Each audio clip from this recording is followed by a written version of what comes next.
All right, guys, go ahead and fire away.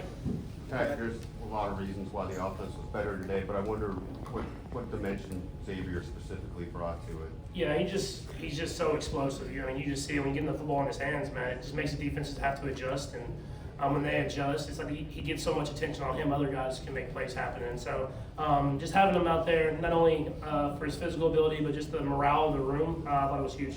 And just what's it say about his versatility that you hit him on that 4th and short, but also obviously going 37 yards downfield?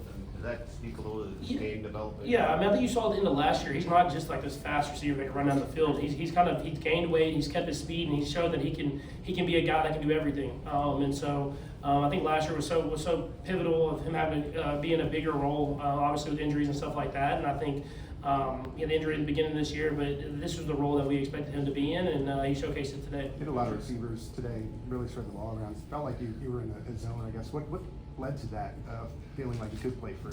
I think guys they executed well, and the offensive line blocked extremely well. And when that happens, you can get the football out and let guys make plays. And we had a good job as far as scheme. I knew we were going to throw the ball on time, and other than a few plays, I think at the beginning of the game, I thought we did a great job of executing the whole day. We've seen some frustration a little bit at times this year, but Nick Bolton said he sensed joy with the offensive group on the sideline today. I mean, is that a fair way to characterize today? Yeah, I mean, obviously when you have success, it's just we've been working extremely hard and we want to have success, and we've been just making little mistakes here and there, and that causes frustration. But at the same time, we've been learning from them, and we'll learn from this game. I mean, I think early in the game, you saw the one that Juju that got tipped at the line of scrimmage, and then the other field goal that we had. I mean, there's stuff that you can learn from every game, win or loss, and I think I've been proud of the guys and how they've responded and want to be even better every single week.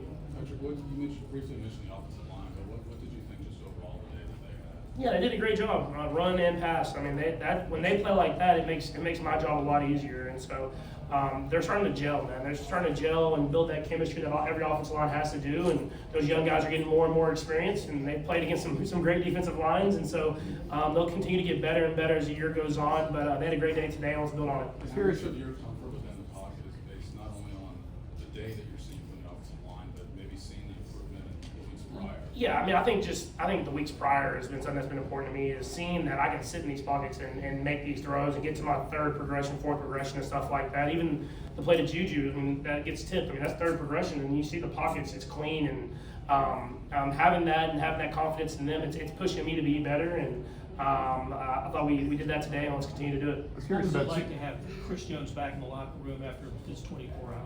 Yeah, no, I mean, obviously we were praying for Chris, and we love him, and we're just happy to have him here, and so that we can be his brothers and support him. And I think it made guys step up and want to play even harder for him, because for him to want to be back here with us, and at times that he's in right now, it speaks to the brotherhood that we have in the locker room.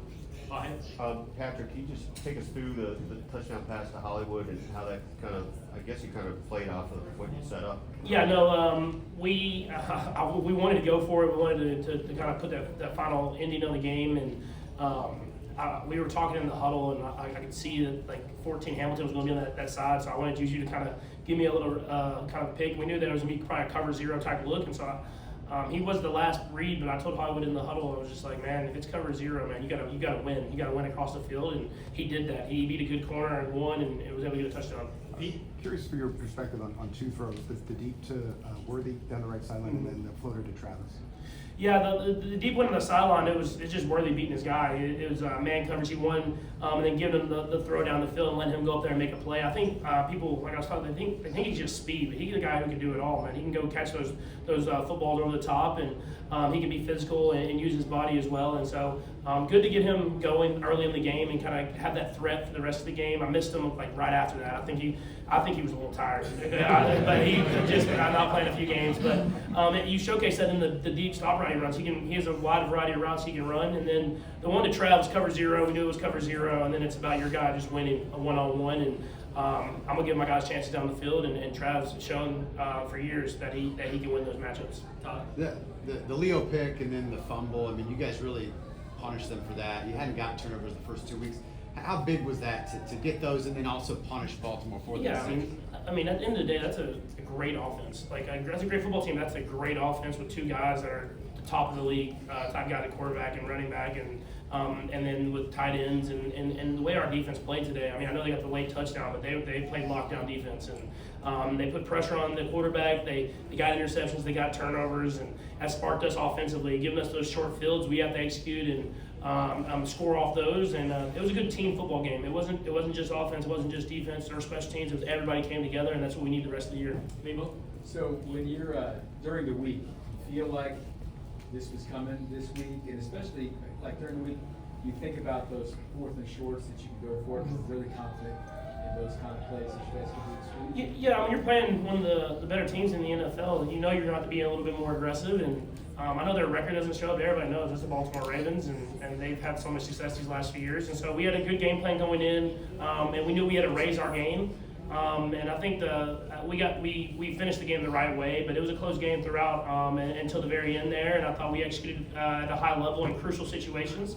And that's what changes the tide of the game. We'll ask through Nate and Vahe. Go ahead, Nate.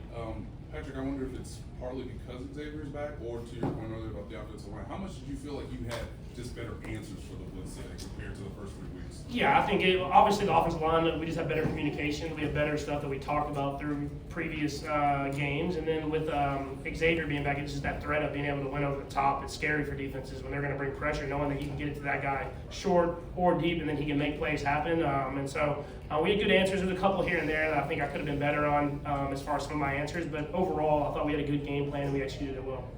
Patrick, just one other thing about Xavier. What's it take for that end around to function the way it did? It's not just his speed on that either, is it? The 35-yard run? Oh, yeah, no. I was thinking about how fast Josh was running on that one, too. The left tackle was on one, too. So it's just execution now. We got into a big set, extra alignment on the field, and we had running the ball well. So then so we were running the ball well, and as we were running the ball well, they got downhill, and we give the ball to Xavier, and you get the offensive line going in front of them, and I'm glad they'll be glad his arms got banged up, because I think he might have had a chance to take it all the way there, but he played it smart and got out of bounds after the run. Thanks, Patrick. Thanks, Pat. Thanks, Patrick.